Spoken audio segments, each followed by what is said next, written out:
meus pés no chão, mas sei que o meu coração está... Olá pessoal, já me escutaram hoje na homilia do Evangelho, né? Então agora vamos de Conto do Vigário. Conto do Vigário de hoje, ele é mais tranquilo. Eu gostei, acho que peguei esse tema aproveitando também a onda do cometa do tema de hoje, que é um programa mais de oração. O que é a oração?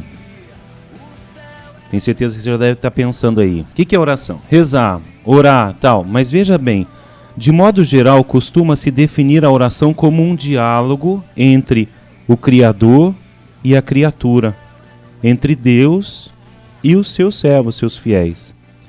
Nesse sentido, parece que o mais importante nesse diálogo é aquele que reza. Mas veja bem, esse conceito não exprime a verdade, uma vez que o mais importante na oração não sou eu, não é o eu da criatura, do servo, mas o tu de Deus. Eu vou rezar. Aí a gente pensa, nossa, que a pessoa importante vai rezar. Mas não é a pessoa importante. O importante é com quem eu estou conversando, a meu diálogo com o Senhor. Na oração, o agente mais importante, assim, é o próprio Deus, que vem em auxílio da criatura para libertá-la da escravidão da corrupção e conduzi-la à libertação e à felicidade. O Catecismo da Igreja Católica diz assim, olha que interessante, a oração é a vida do coração novo e ela deve nos animar a cada momento. Nós, porém, esquecemos-nos daquele que é a nossa vida e nosso tudo. Por isso os padres espirituais, na tradição do Deuteronômio dos profetas, insistem na oração como recordação de Deus, despertar frequente da memória do coração. Quer dizer que na oração é preciso se lembrar de Deus com mais frequência do que se respira. Recordar Deus na nossa história, recordar as maravilhas dele a cada momento. Então eu posso estar em intimidade com o Senhor, dirigindo, no ônibus, também na igreja, recordando Deus na minha história, me fazer presente diante de Deus. A oração, esse respirar da alma, assim como a gente respira, o corpo respira, consequentemente, naturalmente, também a nossa oração deveria sim brotar naturalmente. Embora pareça que somos nós que temos o impulso de orar, na verdade, esse impulso vem de Deus. Por isso São Paulo, na Epístola aos Romanos, diz: também o Espírito vem em nosso auxílio, em auxílio de nossa fraqueza, porque não sabemos pedir o que nos convém. O próprio Espírito é que advoga por nós com gemidos inefáveis. Gente, quando a gente tem o desejo de rezar, Deus já está agindo no nosso coração e impulsionando o nosso coração. A gente pensa que Deus vai agir só na hora que a gente pede, bobinho da gente. Na verdade, Deus está suscitando no nosso coração o desejo de estar com Ele. Muito antes que a gente pense, Ele já está agindo e colocando nosso coração de permanecer na sua presença. Aí sim, nós é que vamos responder. Queremos ou não queremos estar na presença dEle? Isso é importante. Quero ou não quero? E aí a gente entra num colóquio, num diálogo com o Senhor. Veja, na tradição católica temos 3 tipos de oração. A oração vocal, a meditação e a oração mental. Na oração vocal, Deus fala ao homem por sua palavra, pelas Sagradas Escrituras. Mas o mais importante é a presença do coração àquele a quem falamos na oração. A oração vocal, por ser exterior, é a mais proclamada pelas multidões. Mas essa oração se torna interior na medida em que tomamos consciência daquele a quem nos dirigimos. Isso é o mais importante, senão fica superficial. A meditação, na verdade, é uma procura na qual o cristão busca compreender a palavra de Deus, se apropria do conteúdo lido, confronta-o com a própria vida e tira critérios para agir segundo a mentalidade de Deus. Na meditação, a gente pega um texto bíblico e se insere naquele contexto. A gente lê o texto e com a nossa fantasia, a nossa imaginação, a gente se coloca naquele contexto. Vale muito a pena a gente meditar.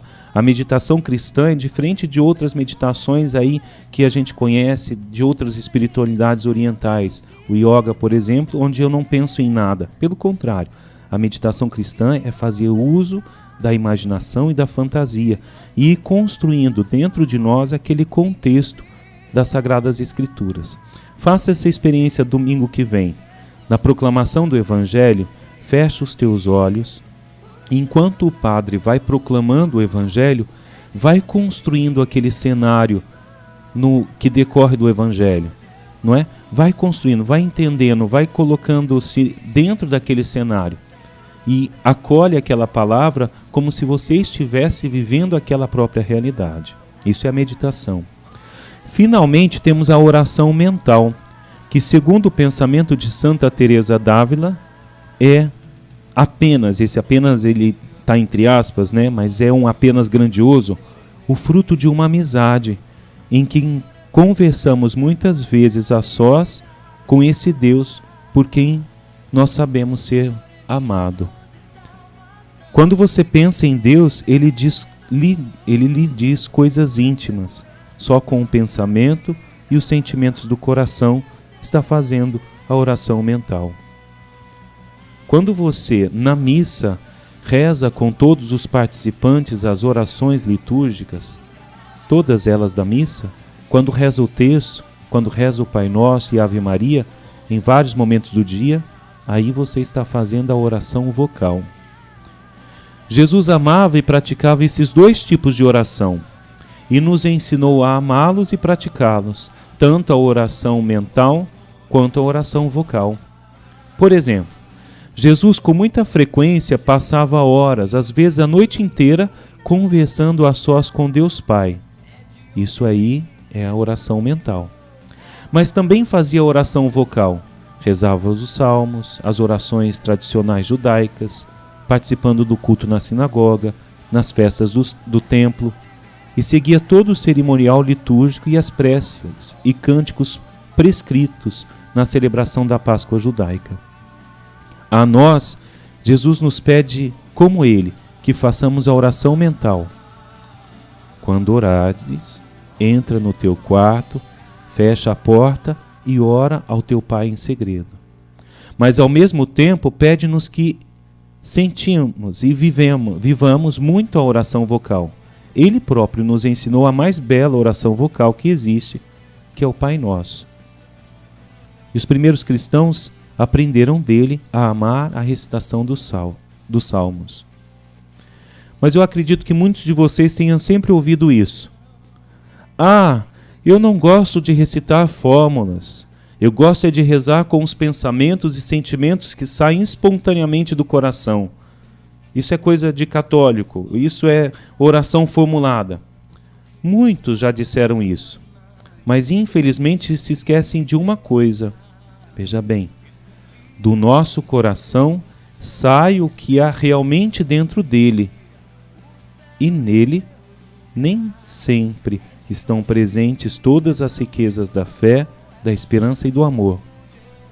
Pode até ser um coração muito pobre, vazio e cheio de egoísmo gelado. E então, o que é que vai sair daí? Ora, as orações vocais, aquelas da liturgia, o terço, enriquecem, colocam dentro do nosso coração tesouros de pensamentos, de verdades, de sentimentos e desejos que o coração sozinho não possui nem poderia criar. Por isso, as orações vocais, bem rezadas, enriquecem muito a alma. Então veja bem, no conto do vigário de hoje a gente aprendeu, aprofundou que a oração é um colóquio, é uma amizade livre, gostosa e uma conversa também gostosa entre nós e o nosso Deus, entre o eu, o meu, a minha história e nosso Deus. Nós não somos a parte importante desse colóquio. Deus quem age em nosso coração e nos planta o desejo, vamos assim dizer, de estarmos com Ele. 3 são as formas de oração mais tradicionais na vida da igreja: a oração vocal, a meditação e a oração mental. Uma precisa da outra. Muitas vezes a gente pensa que basta orar livremente, espontaneamente, mentalmente. Mas como nós ouvimos, a gente esquece que do nosso coração às vezes saem coisas que não são boas. Então, pela oração vocal, pelo Pai Nosso, o terço, a gente então coloca as coisas boas no coração, a fim de que depois, espontaneamente, eu possa fazer a minha oração espontânea, a minha oração mental. Tenho uma curiosidade. Muitos de nós reclamam assim: padre, mas eu não consigo rezar, porque eu me distraio muito. Minha cabeça logo, se distrai. São José Maria Escrivá escreve assim, abro aspas, guarda essa frase: sei que te distrais na oração, procura evitá-las, procura evitar as distrações, mas não te preocupes se apesar de tudo continuas distraído. Não vês como na vida natural até as crianças mais sossegadas se entretêm e divertem com o que as rodeia, sem atender muitas vezes às palavras de seu pai? Isso não implica falta de amor nem de respeito. É a miséria e a pequenez própria do filho. Pois olha, tu és uma criança diante de Deus. Às vezes as distrações nos deixam assim: mas eu não vou rezar porque eu agora não sei, perco o meu foco. Mas nós somos como crianças aos olhos do Pai. Nosso Pai fala com a gente, Pai da terra, biológico, fala conosco. Mas a gente também se distrai quando a gente está conversando com o Pai. Não é verdade, Sanderson? Não é? Você deixa de amar seus filhos quando eles estão distraídos? Nem um pouco. A mesma coisa acontece conosco. Então veja, oração vocal é a participação na missa, é a oração do terço, tem seu mérito. A oração mental é o nosso colóquio espontâneo com Deus ao longo do dia. E a meditação é quando a gente usa a palavra de Deus para a gente entrar dentro daquele contexto. E eu te faço esse convite. Domingo que vem, quando se proclamar o Evangelho, não se distraia. Fecha os olhos e tenta imaginar todo o cenário que é proclamado no Evangelho. Mas o detalhe, coloque-se dentro daquele cenário. Coloque-se no contexto e você vai experimentar algo muito especial. Deus abençoe vocês, viu? E vamos de oração, né? Vamos fazer esse momento, esse programa de oração.